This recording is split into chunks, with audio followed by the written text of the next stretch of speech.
Welcome to Behind the Canvas. This is the Akron Art Museum's new podcast that explores exhibitions, events, what's happening here at the museum, and artists in our community. I'm Matt Rebar, and I do social media, PR, and communications for the Akron Art Museum. And I'm joined for this first episode, really timely because we're about to wrap up an exhibition that has been kind of record-breaking. 25,000 visitors plus 41 states visited, people from 41 states visited, and 18 countries.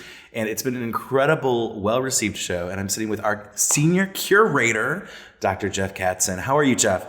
I'm doing fine. I'm really happy to kick off the new podcast with you, Matt. We're in this early stage of discovering what this podcast will sound like. So I'm really excited to be talking about Keith Haring because that's been probably the last year of your life has been devoted to getting this show together and witnessing it.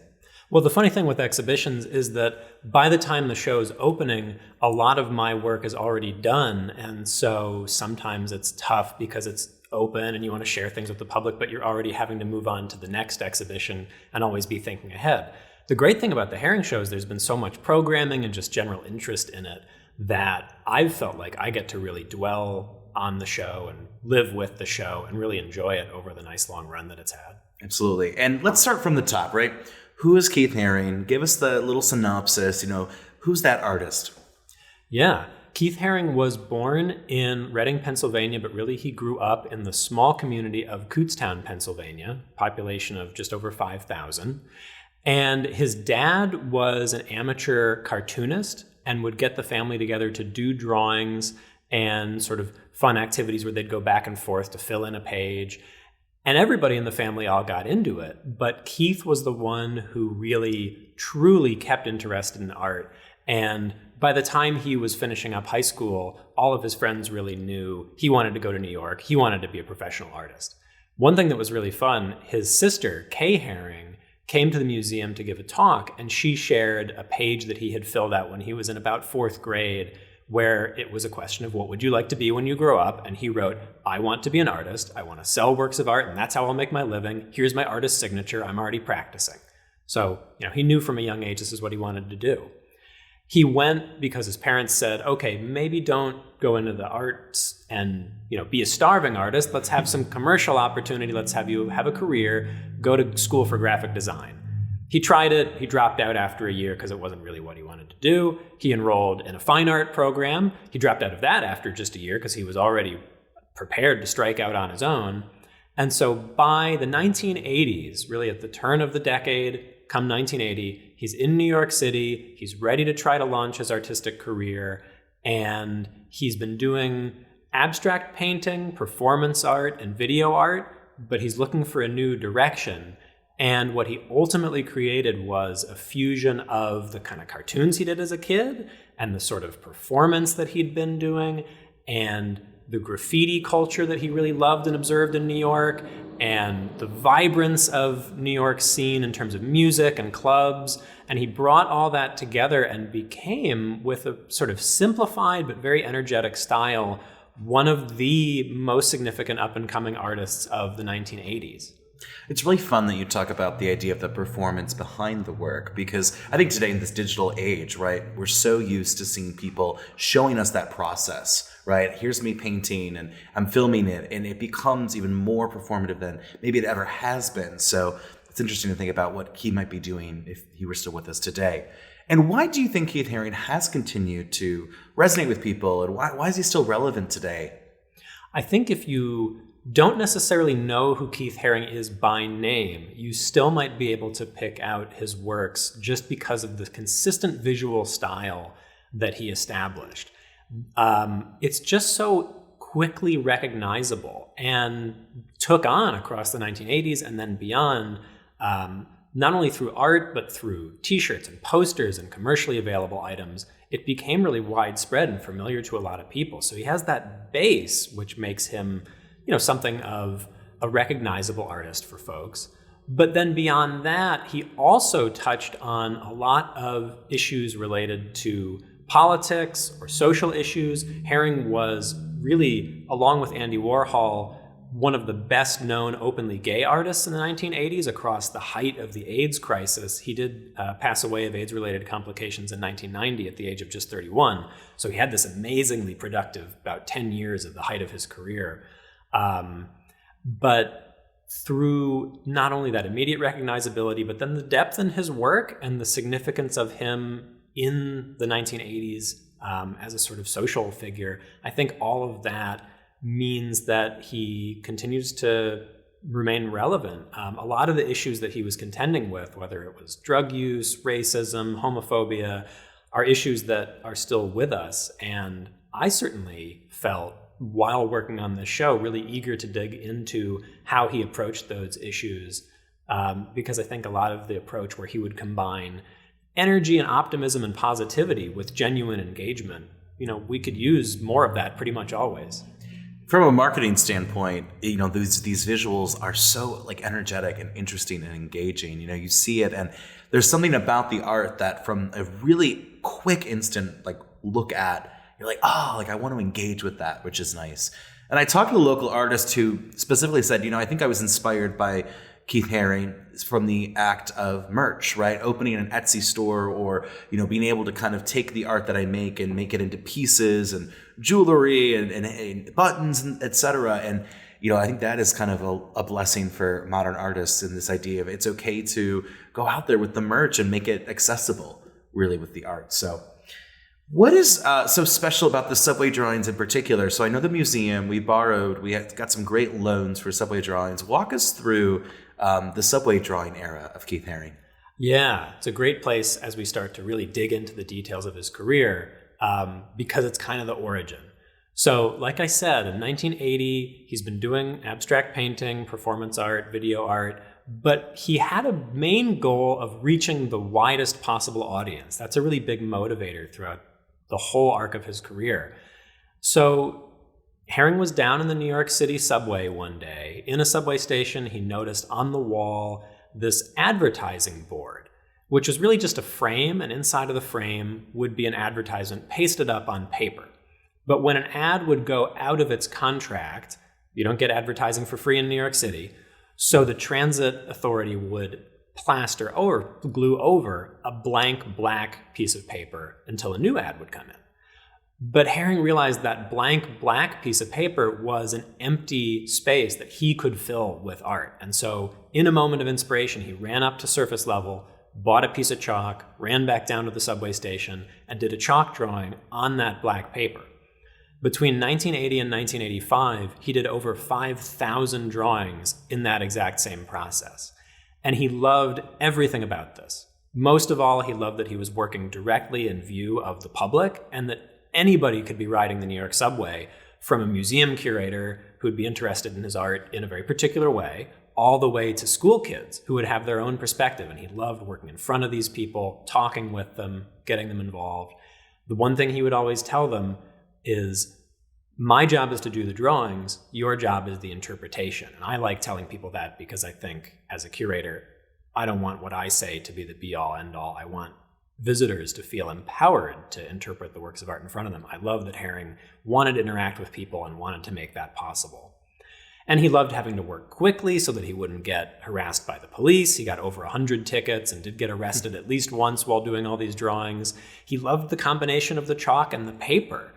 He loved that he couldn't erase, so that he had to get everything right the first time. And by the way, his ability to get these drawings right is amazing. Even though they're relatively simple, I tried to copy one just for fun on the whiteboard by my desk, and I had a reference image to look at, and my version still looks really, really lousy.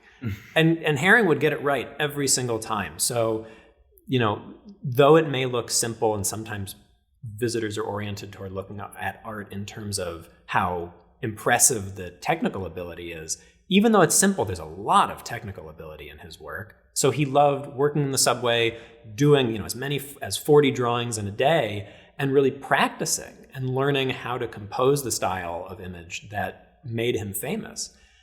And he wouldn't sign any of the subway drawings, but they were so consistent and so striking that people across New York City and people visiting the city saw them popping up and realized that there was one artist who was behind them. And that's really what launched his career. Just this almost literally underground, kind of guerrilla, adjacent to graffiti, but not quite the same. He was, careful to make sure that that was not a scene that he was intruding on, but more drawing inspiration from. But this is really, the foundation is in those subway drawings. And it's fantastic that we have 2 whole walls of subway drawings in our exhibition to give that starting point for his career. Yeah, I think 2 takeaways for artists out there, right? It's taking advantage of an opportunity that presents itself, right? He saw this black paper that was going unused, was just sitting there, did it. And I think to really get into your own style, because there is definitely, very different looks in these subway drawings, but that style of his just carries through across, right? Whether it's a pig throwing away litter or, a giant muscle arm holding the American flag, right? Like you can just tell, like, oh, that's Haring, even without the signature. So, and how did we get those on loan, Jeff? Yeah, so we had, this exhibition came together in a very short timeline, at least by museum standards. There were about 8 months from deciding that something needed to go on this particular part of our exhibition calendar to opening the Haring show. For us, that's pretty short. So I had to work to find loans from a variety of sources. The foundation of the show came from the Rubel Museum in Miami, a private museum with collectors who created the museum, and they were in on the ground floor buying work from Haring and Jean-Michel Basquiat and a whole host of artists who were really impressive in the 1980s. They lent about 2/3 of the works in the show, but to get the whole space to feel as dense and energetic as Haring's work really needs to feel, it was important to add more. And so over that relatively short period, I really was canvassing a variety of different potential sources. Ultimately, one gallery, I asked to borrow something, they said no, and I said, okay, too bad, but who else can maybe you recommend? Do you know anybody that could lend Haring works? And they connected me to the José Martos Gallery in New York City, and José is really an energetic and enthusiastic guy. He's been a secondary market dealer of Haring's work, meaning that when someone owns a piece of Haring's work and wants to sell it, he will help facilitate that. The subway drawings are something that he has dealt with almost as a specialty for a very long time. And he worked out lending a couple from the gallery's holdings, and then also connected me with a number of the collectors that he has worked with who very generously lent works to the exhibition. And it was a very, very helpful and slightly lucky connection to make, but really helped to fill out our sort of Keith Haring timeline. Let's talk about some exciting details of the exhibition in general. So what are some things that maybe you knew before the exhibition or you've learned during the exhibition that, when you think of, these are the details that make the show, what do those include? I think that before working on this show, I was broadly familiar with Haring's career and his style and the importance that he had within, especially the 1980s in American art. But I didn't know him as a person, I think, in as great of depth. So I had a lot of fun digging into his writings, his interviews, and getting a sense of his voice and his priorities that way. And I discovered that he's really, really smart and very thoughtful about the context around the making of art. And so like the subway drawings worked so well for him because every part of that context feeds into the art making. Another detail that I really like to share, sort of along those very lines, is related to a series of works in the show that depict Mickey Mouse. And in one, Mickey Mouse is getting zapped by a UFO, and he's sort of filled with radiant energy. And then by the end, he's on TV, and that sort of alien energy is being transmitted around the country, around the world even. And I found this quote that I thought was just perfect for this combination of Mickey Mouse and space aliens, where Haring says basically, I'm a child of the space age, which means that I grew up and saw the first people go into space, and I also grew up watching Walt Disney cartoons. And he says those two things like in the same breath, in the same sentence. And I thought, this covers exactly what these paintings have, but what does that mean really? Why bring those two things together? And I think they come together because that is the environment that he grew up in, like the media environment. For an artist, what's on TV, what's on nowadays, the internet, how information and images are traveling in a culture really sets the tone. And I think it was important to Haring to feel like his work had the same kind of speed and ability to transmit from place to place as television did, because that was the media environment that he grew up in. And really that was the environment that shaped his sense of visual culture. And you mentioned, Matt, it would be amazing if he were still with us today. What would he be doing? I think he would have found some way to work with the internet as a venue for his art, because he was so good at getting into whatever context was available and making that into something meaningful through his creativity. It reminds me when you talk about this, I meet people who say, oh, I'm not inspired by media at all. And I'm like, that's impossible. Like, even, if you're not consciously aware, what we're seeing, this idea of him growing up in the space age, people are landing on the moon and Mickey Mouse and that TV. Because if you look at that TV, that's in those untitled, I believe they're untitled paintings. Yeah, most of his works actually are untitled. And so, again, the interpretation's up to you. Yeah, and that's what's so fun about it is it's like he's just kind of moving on. He does a piece and moves on to the next piece, and he's moving on constantly. That's kind of the energy you get. And but yeah, those old TVs. I mean, yeah, that really resonated with him, and it stayed with him clearly. So, what are some pieces in the exhibition that visitors are really in love with? I think the space when we do the show as a tour that I'm always really excited to turn the corner and share with people. I mean, Matt knows what I'm going to say because he's seen so much of the show. It's obviously the Pop Shop space, which is a room styled after the Pop Shop, which was the store that Haring opened in Manhattan in 1986. Come 1985, he decided to stop doing the subway drawings, basically because he was having so much success selling his work for pretty high prices that as soon as he would do a subway drawing, someone would almost immediately come and take it down off the wall so that they could preserve it, which is pretty understandable, but he also wanted those drawings to be up a little bit longer, more people to see them. So he wanted a new way to share his art with the public. And so he opened a store where he sold t-shirts, posters, buttons, a whole variety of products that would be very affordable, because as his paintings were going for tens of thousands of dollars, he didn't want his art to just become for a select audience. He really wanted it to be for everybody. And like you mentioned, Matt, he made sort of headway for that possibility for the artists that follow, because up to this point, there had been a few, but not necessarily a lot of artists venturing into that kind of commercial territory. So he took a lot of criticism. People said, you're going to water your art down, you're going to compromise for a mass audience. But he would respond, isn't it a compromise to cater to wealthy art collectors who can pay high prices for paintings? No matter what, you're choosing the circumstance, you're choosing the environment that you're working in. He very forthrightly chose to work in a commercial way and really made it a part of his career almost seamlessly, because he was always interested in reaching broad audiences. So to me, maybe it's hindsight as opposed to being a critic in the 80s, but I can't help but think this doesn't seem like something that's foreign to his art. It's very, very immediately involved. And moreover, after Haring's passing, before he died, I mean, sort of a very, very thin silver lining to the end of his life is he knew that his life was coming to an end. And so he smartly created an artist foundation in his name to carry on his legacy. And when an artist creates a foundation, often they leave unsold artwork and some money that they've made over the course of their career. Haring had the opportunity to leave the Pop Shop, and the foundation kept it open until 2005. And then he also left the merchandising rights for all of his designs. And so the foundation continues to work with lots of different brands, from like Gap and Old Navy and H&M, Uniqlo, all the way up to high fashion.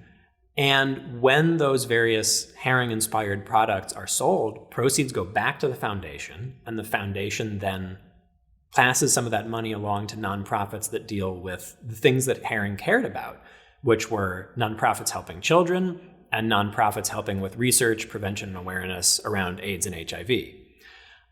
So, I mean, I always tell people when I'm talking about this in the Pop Shop space, I don't mean to be the cynical museum person telling you to exit through the gift shop, but our gift shop is well stocked with these things.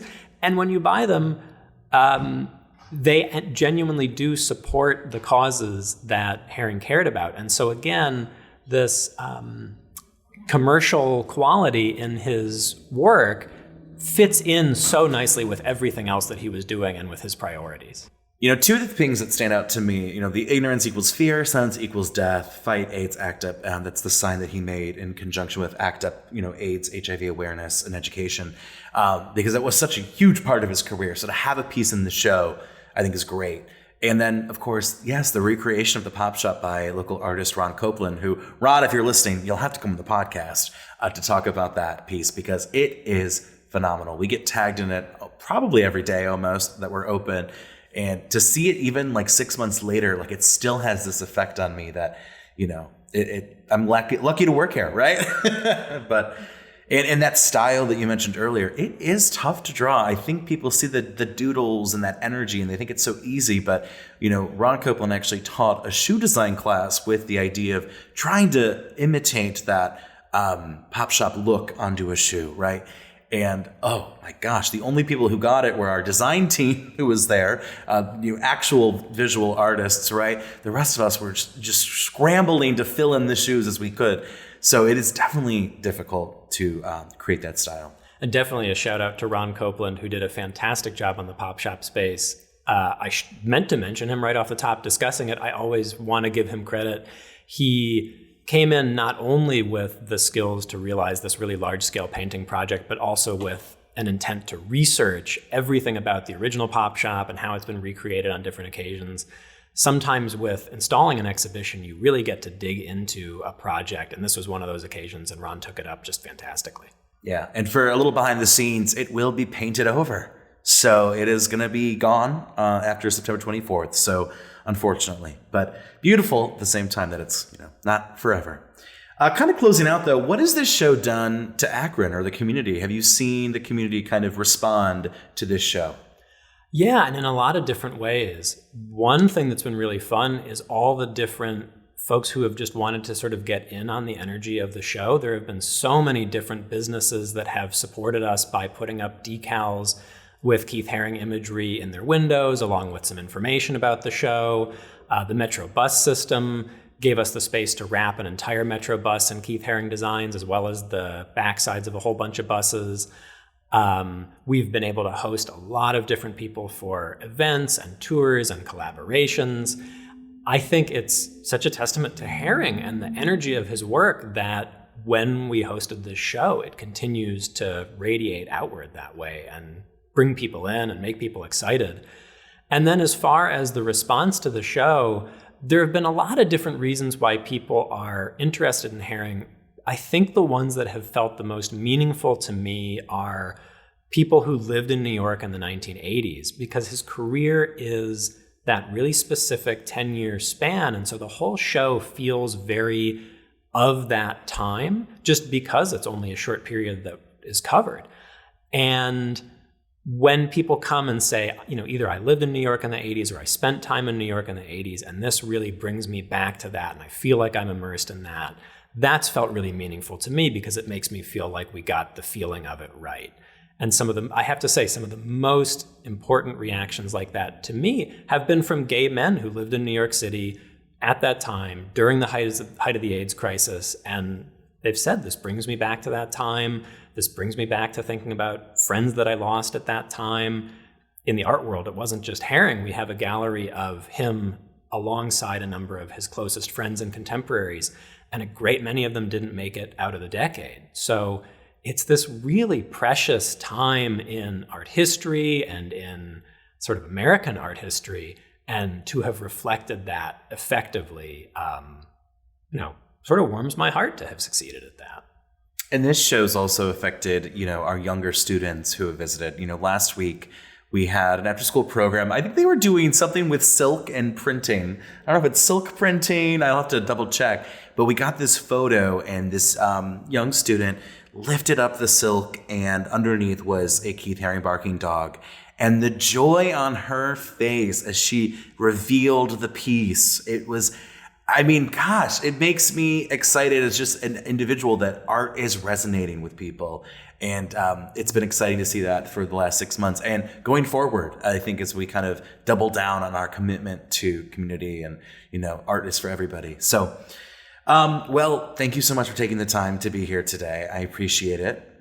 Sure. I mean, the Haring show is only open till September 24th, so time is drawing short. So I'm just happy to have had this little extra opportunity to really savor it and talk a bit more about it while we still have the show on view. Absolutely. And you don't want to miss out because we have a farewell party Friday, September 22nd from 6 to 9. We're going to have a photo op session. Ooh, make and take art project for all ages. There's going to be a DJ, aka me, part-time podcaster, part-time DJ. So 80s music all night long. And Matt has his Keith Haring DJ Dog t-shirt on right now, so he's ready to go. Every time I've DJed at the museum the last 6 months, I've worn this shirt because it hits two things, right? It hits the Keith Haring, and then it's like a label for who I am at the party or the event. So, and then, of course, our last day is Sunday, September 24th, 11 to 5. And that's going to be special, too. We're going to have some activities going on, and I'm also DJing again. So busy weekend for me. So it's that last day. So you definitely want to make sure that you visit or even revisit because, I mean, to have this amount of Keith Haring in Ohio, we had a curator come from Cincinnati who said that this was the largest Keith Haring show in Ohio. Now, I can't fully verify that. However, I'm going to believe their word that this is one of the, maybe if not the most largest Keith Haring show that we've had in the state. So definitely come down. Any last words, Jeff? No, I mean, I want to say something good about Haring because, like I said, there's only so much more time to go. I just have to say that as a result of this show, I said earlier, but I just feel like I've gotten a greater appreciation for him as an artist. It's really felt like a privilege to get to delve into his art, his thought about it, and then to share it with people. Coming out of things being a little bit slower after the pandemic, this show has been really a wonderful way for the museum to get back up to full attendance or even then some, and to just sort of explode back onto the scene, I hope. And so I hope that this shows people what we're capable of, that we want to show art that's vibrant and relevant and exciting and that brings people in. It's just been a pleasure and a privilege for me, and I'm so glad I got a chance to work on it with the wonderful team here. Thank you so much for listening to Behind the Canvas with me, Matt, and the Akron Art Museum.